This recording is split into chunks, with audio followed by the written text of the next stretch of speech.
It's one of the best-selling compact crossovers on the market, but can the 2013 Toyota RAV4 do as well without its third-row seat and without an optional V6? So we headed to Scottsdale, Arizona for a first drive in the RAV4 to see how it stacks up against the new Ford Escape and the Hyundai Santa Fe. But while those cars offer optional turbocharged 4 cylinders, the RAV4 gets by this time only with a 4-cylinder with 176 horsepower. 0 to 60 is pretty leisurely at just under 9 seconds.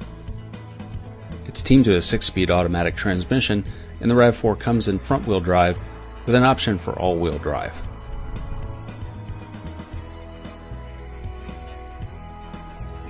Now, despite the all-terrain hardware, we really wouldn't consider the RAV4 an off-roader. It's definitely a crossover. In fact, the all-wheel drive system actually sends power to the rear wheels when you're on pavement to help flatten out handling.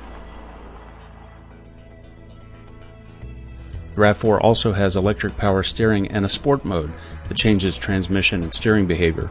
None of it really radical as it's mild-mannered behavior. Now here's where we have to get a little contrarian. Usually we tend to like our crossover vehicles with a lot of options and features, the most expensive models. On the RAV4, we actually end up preferring the base LE model. The upscale versions like the XLE and Limited have some interesting trim textures like this stitched vinyl. On the base version, those pieces are actually rubber. They look more durable and they look a little bit more pleasing.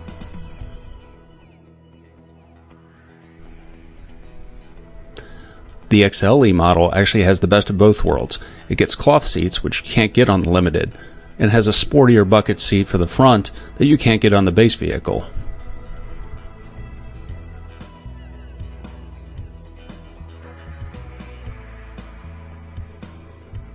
And one thing the RAV4 really does well is it provides a lot of interior space, especially for backseat passengers.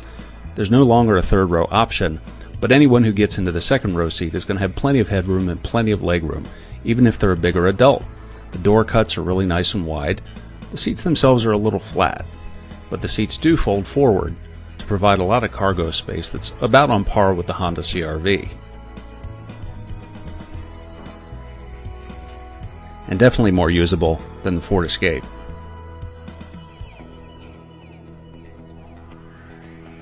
Standard features now include a rear view camera and Bluetooth, but you won't be able to get Entune or navigation on the base version. So what's the bottom line with the 2013 RAV4? Well, it's definitely one of the roomier compact crossovers, and the styling's much improved. But if you're looking for power and handling, you're probably looking at an Escape. And for more on the RAV4, take a look at our full review at the Car Connection, and follow us on Twitter at Car Connection.